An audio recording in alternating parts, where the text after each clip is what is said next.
Welcome to the debate. If you're dealing with an overt, grandiose narcissist, the threat is, well, it's obvious. It's loud. Right. It's the raised voice, the arrogance. Exactly. Your nervous system instantly recognizes the danger. But then you step into the hidden, shadowy world of covert narcissism. And suddenly your internal threat detection system it's completely broken. You're walking on eggshells, slowly drowning in confusion. But to everyone else, it just looks like your partner or your boss is quietly handing you a glass of water. Because the aggression is entirely inverted. It is the absolute definition of psychological warfare. You aren't dealing with a roaring lion here. You're dealing with someone who has mastered the art of playing the wounded bird. Yeah, it's insidious. The wolf isn't at the door. The wolf is inside the house, wearing sheep's clothing, convincing you that you're actually the one with the teeth, all while they systematically dismantle your reality from the inside out. So today we are opening up a psychological investigation into the underlying architecture and the very specific subtle behavioral patterns of covert narcissism. We're drawing on clinical literature, psychoanalytic theory, neurobiological research on the empathy gap, and therapeutic frameworks regarding the empathy trap. And the central question we are hashing out today is this. Is the covert narcissist fundamentally a calculated, strategic predator who consciously weaponizes vulnerability to exploit others? Or, and this is where I come in, are their manipulative behaviors primarily unconscious, maladaptive defense mechanisms born from severe psychological fragility and early childhood trauma? It really comes down to the ultimate question of intent versus impact. Right. And as a clinician looking at the underlying trauma, I will be arguing that covert narcissism is fundamentally a defensive structure. It is a trauma-driven adaptation meant to shield a profoundly fragile, just completely dysregulated self from total psychological collapse. And coming from a behavioral profiling perspective, I will argue that covert narcissism operates as a highly strategic, calculated system of interpersonal exploitation. This is a dynamic where vulnerability is intentionally weaponized to secure absolute power and control over a partner. To understand why these individuals are so incredibly hard to spot, we have to look under the hood at what is actually happening in their brain, which usually starts in childhood. From a trauma-informed perspective, covert narcissism is rooted in severe emotional dysregulation. The literature shows this typically stems from early emotional neglect. We're talking about environments of, conditional love or dynamics where a child was overpraised for their achievements, but never genuinely seen or emotionally held for who they actually were. Right. So they learn early on that their true, authentic self is unacceptable. Exactly. Because of that rejection, they develop what clinicians call a false self. Now, the empirical evidence shows us that covert narcissists differ from overt narcissists because they suffer from exceptionally high neuroticism, introversion, and an extreme, paralyzing hypersensitivity to criticism. They are terrified Of being exposed as inadequate. So we have to talk about toxic shame. Normal shame is the feeling of, I made a mistake. Toxic shame is the deeply embedded conviction of, I am a mistake. Covert narcissists literally lack the internal emotional regulation to process toxic shame. because they don't have the hardware for it. Precisely. When that shame is triggered by even the mildest critique, their ego hits a life or death panic button. It forces them to project that shame outward onto their partner just to survive the psychological distress. So when we see behaviors like withdraw or playing the victim or passive aggression, we aren't looking at a psychopathic master plan. We are looking at panicked, instinctual defenses. I hear that clinical perspective, I really do. But let's look at the actual behavior. You look at their methodology and see a panic defense mechanism. I look at it and see predatory efficiency. The defining characteristic of covert narcissism isn't their internal fragility, it's their calculated control over others. But is it truly calculated or just... Let's look at the empathy trap outlined in the literature. Covert narcissists don't just attach to anyone. They specifically target driven, highly empathetic individuals. They look for people whose empathy is sophisticated, deeply wired, and eager to heal others. Well, because they are looking for a caregiver. but they use them as, quote, emotional regulation devices. They don't just stumble into manipulation out of anxiety. They create a deliberate trauma bond through intermittent reinforcement. Yeah, the hot and cold cycle. Exactly. And if you're listening to this and wondering why it's so impossibly hard to leave these relationships, it's because intermittent reinforcement biologically hijacks your brain. They alternate unpredictable coldness with sudden, intense warmth. When you finally get that crumb of affection after days of the silent treatment, your brain releases a massive spike of dopamine. It's addiction. It's the exact same neurological hook as a slot machine. That isn't an accidental panic response. That is a system of absolute behavioral control. I see the mechanics of the trauma bond, and I completely agree. It's devastating. But I really think it's more of a gut instinct for them, rather than some cold, predatory calculation. Think about how they actually fall into that empathy trap. Okay? I posit that it happens through instinctive recognition. It is driven by an anxious avoidance attachment style. The narcissist is plagued by chronic feelings of inadequacy and internal emptiness, right? When they find the highly empathic person, their nervous system recognizes a safe harbor. A target. A safe harbor. They function much like a frightened, dysregulated child grasping for a lifeline in the middle of the ocean. They are clinging to the empath to survive, rather than calculating a trap like some villain in a movie. Wait, hold on. This is exactly what trips victims up. This is the core illusion. Victims see the dysregulated, frightened child, and their own compassion makes them completely ignore the predator in the room. We have to look at the neurobiological distinction between cognitive empathy and affective empathy. This is crucial. Right. The clinical literature clearly shows that covert narcissists actually have intact cognitive empathy. Meaning they can intellectually understand what you're feeling. Precisely. They perfectly understand their partner's social pain. They know exactly what hurts you, what your insecurities are, and what will break your heart. But they have a near complete deficit in affective empathy. The visceral feeling. Yes, they experience no visceral emotional response to your pain. Their mirror neuron system doesn't translate your tears into shared distress. If a normal person sees their partner crying, their mirror neurons fire, and they feel a pang of sadness in their own chest. The covert narcissist doesn't get that feeling. So they just observe it. Right. So what do they do with that cognitive insight? They use it as data for strategic control.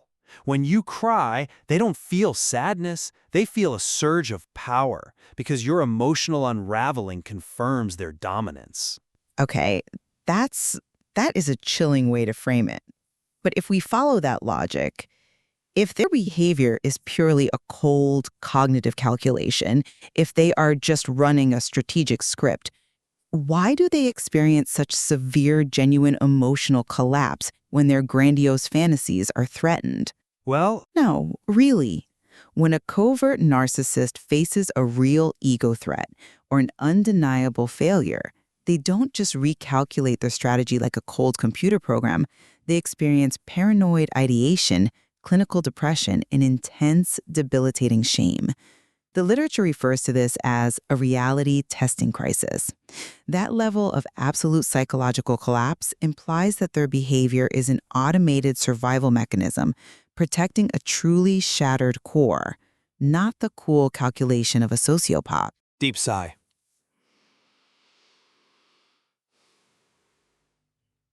That's not depression. That's weaponized guilt. I'm sorry, but their internal pain does not excuse the systemic, daily methodology of their abuse. Let's look at how they weaponize victimhood and passive aggression. Wait, look at how they use pity. It is arguably their most potent weapon. When confronted with their own bad behavior, they immediately deploy DARVO. Deny, attack, reverse victim, and offender. right. But let's break down what that actually looks like in a living room. You go to your partner and say, "It really hurt me when you humiliated me in front of our friends last night." A normal partner says, "Oh my God, I'm so sorry." The covert narcissist deploys DARVO. They say, "I only made that joke because you've been so suffocating lately. You never let me relax. I can't do anything right with you. I'm just a terrible person. I should just leave." The complete narrative flip. Suddenly, the narrative is flipped. You, the victim, are now comforting them. Playing the ultimate victim is an active, aggressive manipulation tactic designed to evade accountability. And more terrifyingly, it biologically hijacks the partner's nervous system. By presenting as wounded, they trigger the partner's oxytocin release and caregiving response. They are using their own supposed fragility as a blunt instrument to control the narrative. But here is the critical distinction. They genuinely feel like the victim. This isn't an Oscar-winning performance for them. Their excessive self-negativity, their deep-seated feeling of being chronically misunderstood by a cruel world, that is their actual subjective reality. Subjective being the operative word. Yes, but it's real to them.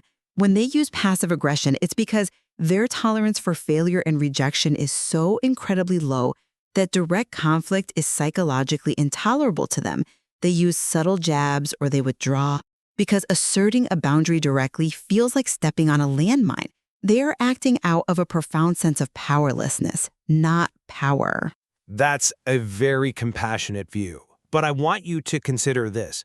It's like playing chess with someone who claims they are completely overwhelmed, that they are just blindly moving pieces on the board because they're having a severe panic attack. Yet somehow, in every single game, they consistently put you in checkmate. You don't accidentally execute a perfect queen's gambit out of anxiety. How can we view prolonged, agonizing tactics like the silent treatment as mere defensive fragility? The silent treatment isn't a brief panic attack. Research shows that being subjected to the silent treatment triggers the anterocingulate cortex, the exact same neural pathways in the brain that register physical pain. It is physically agonizing, yes. It is agonizing for the victim, and it requires sustained, deliberate, conscious effort over days or even weeks from the abuser. You don't accidentally ignore someone in your own house for a week. That is a calculated effort to punish, isolate, and erase the victim. I hear you, but I think the chess analogy applies neurotypical logic to a severe personality disorder. The prolonged silent treatment is often a manifestation of emotional flooding and profound dissociation. They withdraw because they literally cannot process the emotional demands of the conflict.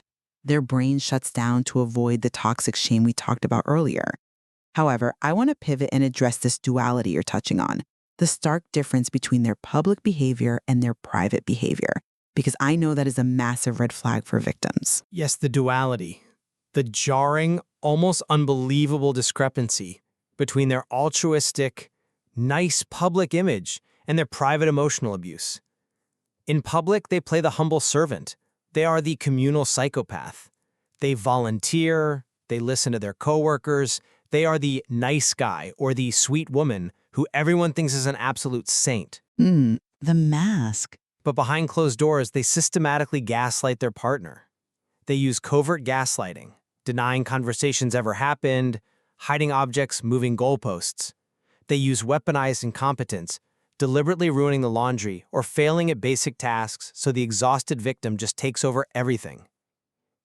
If they were truly just fragile and dysregulated, they would be dysregulated everywhere. That is a fair point. The fact that they selectively deploy their cruelty only where there are no witnesses proves a massive level of conscious impression management.